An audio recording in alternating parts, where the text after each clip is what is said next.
কোন বিদেশি এসে বিনিয়োগ করবে না। এটা একটা কমন হিসাব, পাগলেও বোঝে। আর আপনার উপদেষ্টা আপনারা বোঝেন না?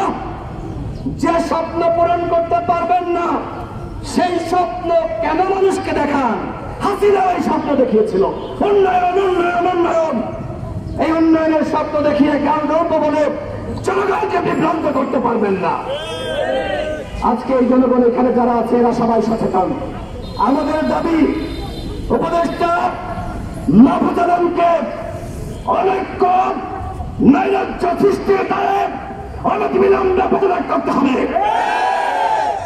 এছাড়া দুর্নীতিগ্রস্ত উপদেষ্টা আসিফ মাহমুদকে পদত্যাগ করতে হবে।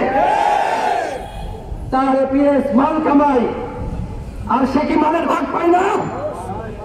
দুবাই গিয়েছিল কেন? বেসরকারি সফরে, কোন প্রোটোকল নাই। কার সাথে মিটিং করেছে আমরা সেটা জানতে চাই। দুদককে বলবো তার এপিএস কে ডাকতেছেন, তানভীরকে ডাকতেছেন, ডাকলে শুধু হবে, গ্রেপ্তার করা লাগবে না। আদালতে না নিয়ে, জেলে না ভরে, রিমান্ডে না নিয়ে আপনারা কিসের তদন্ত করতেছেন?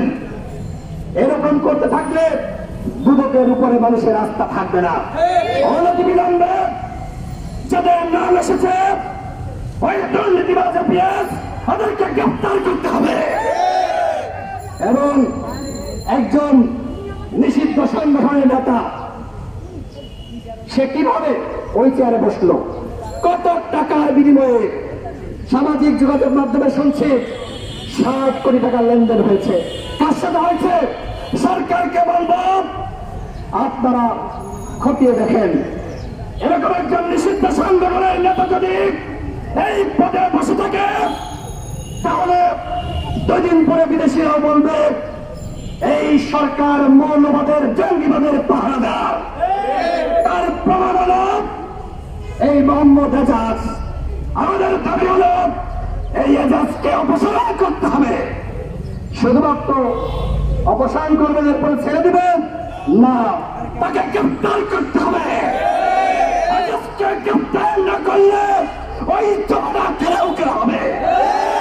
কথাই স্পষ্ট, দুর্নীতিবাজ জঙ্গিবাদ মৌলবাদকে কোন ছাড় দিবে না গণ অধিকার পরিষদ, ছাড় দিবে না যুব অধিকার পরিষদ। আমরা এই বাংলাদেশকে নতুন ভাবে সাজাতে চাই, আর এই জন্য আমরা চাই ঐক্য। কিন্তু চোরের গাদ্দারদের সাথে কোন ঐক্য গণ অধিকার পরিষদ করবে না। ঐক্য আছে, আমাদের সবার মধ্যে ঐক্য আছে, কিন্তু যারা এই জুলাইয়ের চেতনা বিক্রি করে জনগণের সাথে বেইমানি করেছে, তামাশা করছে, যারা প্রতারণা করেছে, যারা জনগণকে ধোঁকা দিয়েছে, ওদের ডাকে আর কোন ঐক্য হবে না। গণ অধিকার পরিষদ আজকে এই সমাবেশ থেকে ঐক্যের আহ্বান করছে।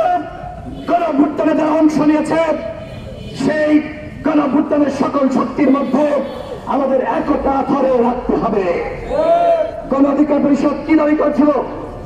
আপনারা জাতীয় সরকার গঠন করেন, অন্যথায় এইভাবে আপনারা রাষ্ট্র চালাতে পারবেন না। এখন কি হয়? এখন তো অনেকেই বলে যে একমাত্র গণ অধিকার পরিষদ তারাই সঠিক পথে ছিল। আমাদের বয়স কম হতে পারে, কিন্তু অভিজ্ঞতা আপনাদের কারো থেকে কম নয়।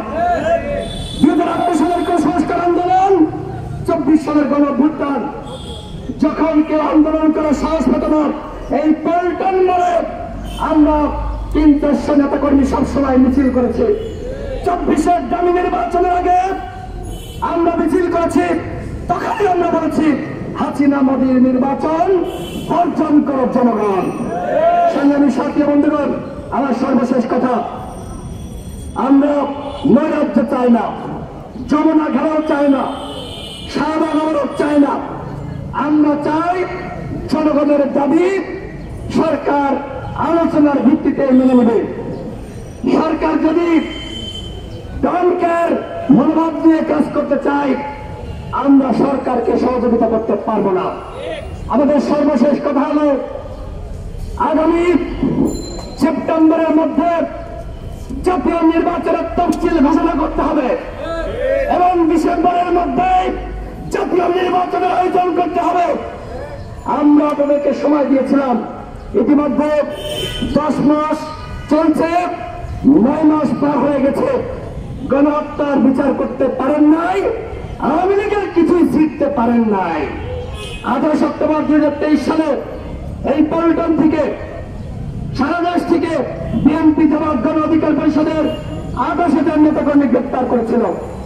এত বড় গণ অভ্যুত্থান, 2000 শহীদ, 30,000 আহত যোদ্ধা, এখনো পর্যন্ত আওয়ামী লীগের 3,000কে আপনারা গ্রেপ্তার করতে পারেন নাই। তার মানে কি? তার মানে এই সরকারের কতিপয় উপদেষ্টা যেমনি ভাবে সাদের মাননের জামিন করাচ্ছে, ঠিক একইভাবে আওয়ামী লীগের পাহারা দিচ্ছে, আওয়ামী লীগের পুনর্বাসন করছে। আওয়ামী লীগ গঠনের সাথে তারা জড়িত ছিল, আমরা জেনে গিয়েছিলাম। আমরা প্রতিবাদ করেছি যে উপদেষ্টারাই রিফাইন আওয়ামী লীগ গঠনের সাথে জড়িত। এই ষড়যন্ত্র ফাঁস হওয়ার কারণে সাদের মানদণ্ডের মাধ্যমে উপদেষ্টা পরিষদের কতিপয় ব্যক্তি রিফাইন আওয়ামী লীগ গঠন করতে পারে নাই।